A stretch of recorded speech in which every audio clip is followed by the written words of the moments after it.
नमस्कार, मैं अभय कुमार, इतिहास विभाग डीएवी स्नातकोत्तर महाविद्यालय सिवान।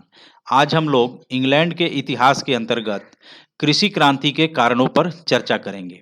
जैसा कि हम जानते हैं, इंग्लैंड के लिए 18वीं शताब्दी बड़ा ही महत्वपूर्ण रहा है और इस शताब्दी ने इंग्लैंड को 2-2 क्रांतियाँ आर्थिक क्षेत्र में दी। पहली क्रांति थी कृषि क्रांति और उसके पश्चात औद्योगिक क्रांति जिसकी शुरुआत इसी शताब्दी में हो जाती है। और इन दोनों ने ही इंग्लैंड के न केवल आर्थिक इतिहास को बल्कि सामाजिक और राजनीतिक इतिहास को भी प्रभावित करने में महत्वपूर्ण भूमिका निभाई है। आज हम लोग इंग्लैंड के इतिहास के अंतर्गत इसी कृषि क्रांति के कारणों पर चर्चा करेंगे कि आखिर वे कौन सी परिस्थितियां थी जिसने इंग्लैंड में कृषि संबंधी उत्पादन की व्यवस्था में इतने परिवर्तनों को, इतने महान परिवर्तनों को जन्म दिया कि हम इतिहास में इसे एक क्रांति की संज्ञा देते हैं। लेकिन उसके पहले परिवर्तनों को समझने के पहले या उन्हें जानने के पहले हम यह देखेंगे कि इंग्लैंड में खेती की व्यवस्था कृषि क्रांति के पूर्व कैसी थी। तो उस संबंध में जो सबसे पहली बात जो ध्यान देने योग्य है, वह है खेतों को परती रखने की परंपरा। यानी कि इंग्लैंड में खेती करने के लिए किसान जिस खेत पर एक फसल बो लेता था, फिर वो जाकर के 3 साल के बाद वो उस खेत पर दोबारा फसल बोता था। क्योंकि कहीं न कहीं से फसल उगाने से उसकी उर्वरता जो है फर्टिलिटी है वो कम हो जाती थी और फिर फसल पूरी तरह से उत्पादित नहीं हो सकता था। तो यही कारण है कि वे फसलों को अलग-अलग खेतों में हर एक साल बोते थे और इस कारण काफ़ी ज़मीन का काफ़ी बड़ा हिस्सा परती रह जाता था। तो इंग्लैंड में उत्पादन के कम होने का एक यह भी महत्वपूर्ण बार कारण था क्योंकि जितनी ज़मीन थी वह सभी पर फसल हर एक साल नहीं बोए जा रहे थे। और अ, जो दूसरी जो इसकी विशेष इसके अलावा जो पुरातन व्यवस्था कह सकते हैं यानी कृषि क्रांति के पूर्व की जो व्यवस्था थी उसमें एक और बात थी कि किसानों के खेत अलग-अलग जगहों पर बटे हुए थे। कोई खेत 1 किलोमीटर 2 किलोमीटर दूरी तक भी उनके बटे हुए थे। अतः किसी बड़े तकनीकी परिवर्तन से या बड़े पैमाने पर खेती करना संभव नहीं हो पा रहा था। इसके अलावा बाड़ेबंदी की भी व्यवस्था नहीं थी यानी इन्क्लोजर्स नहीं बने हुए थे, जिसके चलते जंगली जानवर भी खेतों को काफ़ी नुकसान पहुँचा रहे थे। इन सब कारणों से इंग्लैंड की जो कृषि व्यवस्था थी वो बहुत उन्नत नहीं हो पा रही। तो बाड़ेबंदी की व्यवस्था का नहीं होना, खेतों को अलग-अलग जगह पर उपलब्ध रहना तथा खेती की पुरानी जो परंपरा थी जिसमें खेतों के काफ़ी बड़े हिस्से को परती रखा जाता था, इन सब कारणों से इंग्लैंड की जो कृषि व्यवस्था थी, वह विकसित नहीं हो पा रही थी और कृषि संबंधी व्यवस्था में किसी तरह का क्रांतिकारी परिवर्तन के लिए किसानों की सहमति, एक आम सहमति होना ज़रूरी है, जिसके जिसके लिए इंग्लैंड के किसान अभी तैयार नहीं थे। लेकिन यहाँ पर हम देखेंगे कि इंग्लैंड के इतिहास में कुछ व्यक्तिगत प्रयास कुछ प्रमुख किसानों के द्वारा हुए हैं, यहाँ तक कि कुछ राजनीतिक भी अपने राजनीति को छोड़ कर के खेती की ओर अग्रसर होते हैं और वो खेती में नए-नए प्रयोग करते हैं और उन प्रयोगों के चलते लोग उनके उन प्रयोगों से प्रभावित होते हैं और तब जाकर के उन प्रयोगों को अपनाना शुरू होता है और इंग्लैंड में कृषि उत्पादन की व्यवस्था में क्रांतिकारी परिवर्तन आते हैं और इंग्लैंड में कृषि के क्षेत्र में क्रांतिकारी परिवर्तन नज़र आने लगते हैं। यह कोई एक दिन की घटना नहीं थी बल्कि ये एक प्रक्रिया से गुजरा। यानी इंग्लैंड की कृषि क्रांति कईयक प्रक्रियाओं से होकर के उसमें बहुत महत्वपूर्ण व्यक्तियों का योगदान रहा है जिन्होंने अपने-अपने ढंग से कृषि उत्पादन में प्रयोग किया और उन प्रयोगों ने एक ऐसे परिवर्तन को जन्म दिया कि लगा कि इंग्लैंड में कृषि क्रांति हो गई। अब हम एक-एक करके उन सब घटनाओं पर, उन व्यक्तियों की भूमिकाओं पर नज़र डालेंगे जिन्होंने इंग्लैंड में कृषि क्रांति को होने में महत्वपूर्ण भूमिका निभाई है। इंग्लैंड की कृषि क्रांति के संबंध में जो सबसे पहला महत्वपूर्ण नाम आता है, वह है रॉबर्ट वेस्टर्न का। उसने कृषि करने के ढंग में परिवर्तन लाने में महत्वपूर्ण भूमिका निभाई। 1645 ईस्वी में रॉबर्ट वेस्टर्न ने पहला कदम इस दिशा में उठाया। उसने अपने जीवन का अधिकांश भाग फ्लैंडर्स में व्यतीत किया था और उस देश की कृषि व्यवस्था का बड़ा गंभीर अध्ययन किया था। उसने एक पुस्तक लिखी जिसे डिस्कोर्स ऑन हस्बेंड्री के नाम से जाना जाता है।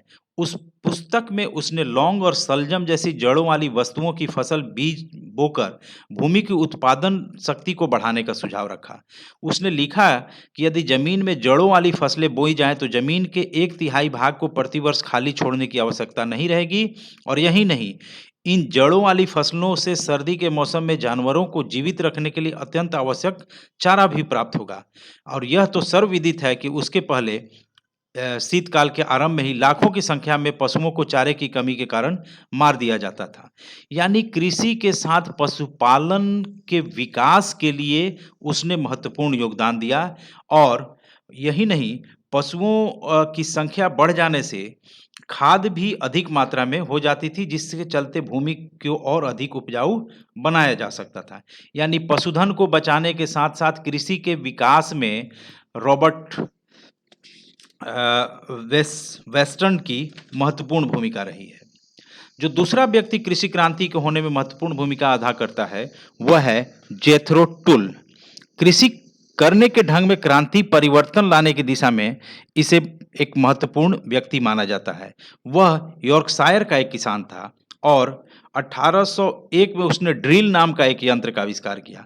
वह मशीन बीज डालने के लिए छोटे-छोटे रास्ते बनाती, उसमें बीज डाल देती और बड़ी अच्छी प्रकार से उन्हें ठीक से मिट्टी से ढक देती थी।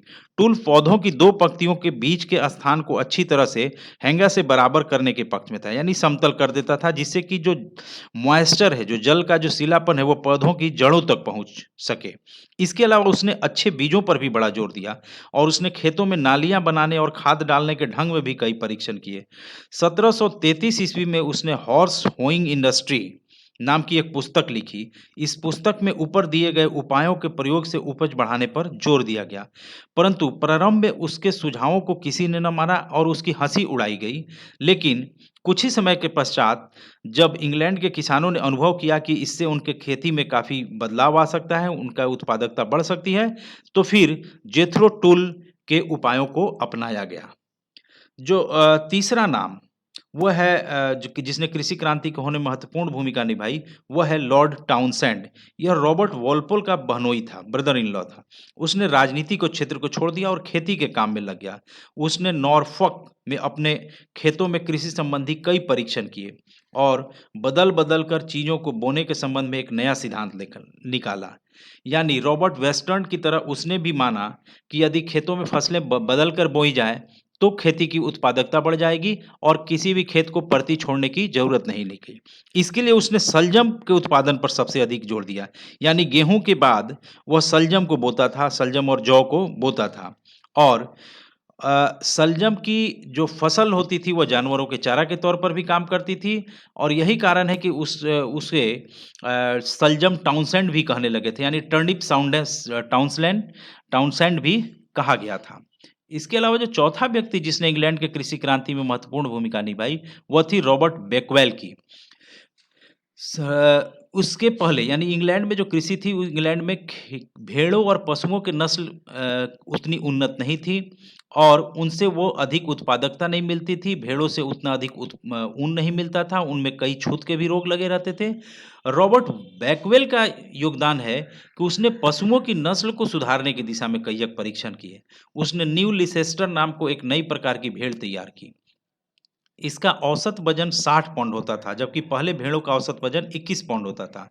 चार्ल्स कॉलिंग ने सांडों की नस्ल सुधारने की दिशा में प्रयत्न किया, पर परिणाम स्वरूप डरहम शॉर्टहन नाम के एक प्रसिद्ध पशुओं की नस्ल सुधारने के ढंग को निकाला गया। इन सब परिवर्तनों से न केवल इंग्लैंड में मीट यानी मांस के उत्पादन में वृद्धि हुई, परंतु इसके साथ ही ऊन भी अब अधिक मात्रा में पैदा होने लगे। इसके पश्चात थॉमस कुक को हम देखेंगे। थॉमस कुक ने खाद डालने के एक नए और बढ़िया ढंग का प्रयोग किया। अपने रेतीले खेतों को उपजाऊ भूमि में परिवर्तित कर दिया। कहा जाता है कि उसने अपनी ज़मीन को उपजाऊ बनाने के लिए 5 लाख से भी अधिक स्टर्लिंग पाउंड खर्च किए। परंतु उसको इसके बदले में इतनी अधिक फसल प्राप्त हुई कि उसने जो खर्च किया था, उससे भी अधिक उसे नफ़ा मिल गया और जब वह 90 वर्ष की आयु में उसकी मृत्यु होती है, तो इंग्लैंड में उसके खेत आदर्श खेत माने जाने लगे थे। यानी उसके प्रयोगों ने इंग्लैंड के किसानों के लिए एक प्रेरणा स्रोत के तौर पर कार्य किया। इसके अलावा जॉर्ज तृतीय का जो शासनकाल था 1660 से 1820 तक, उसने भी कृषि के कार्य में बड़ी रुचि ली और कृषि के क्षेत्र में नए-नए प्रयोगों को बढ़ावा दिया। उसने विंडसर के स्थान पर एक आदर्श फार्म की स्थापना की, जिसे हम एग्रीकल्चरल फार्म कहते हैं और वहाँ उसने अपने जो नए-नए प्रयोग हो रहे थे, उनका उसने प्रयोग किया और इंग्लैंड के किसानों को इसके संबंध में बचाया। इसके बाद सर आर्थर यंग ने भी कृषि के कार्य में बड़ा महत्वपूर्ण कार्य किया। वह कई जगह घूमा था, लोगों से मिला था और जो कुछ भी उसने देखा, वो उसने 1784 में एक पुस्तक लिखी जिसका नाम है एनल्स ऑफ एग्रीकल्चर।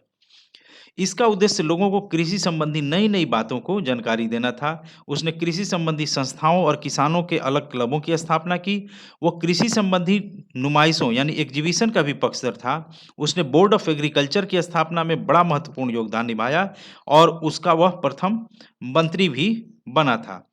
उसने कृषि विषयक भाषण देने के लिए विशेषज्ञ नियुक्त किए, जो लोगों के बीच में जा कर के कृषि संबंधी सुझावों पर प्रकाश डालते थे। और इन सब का सम्मिलित प्रयास जो हुआ, जिसके चलते इंग्लैंड में कृषि तकनीक में व्यापक परिवर्तन हुए।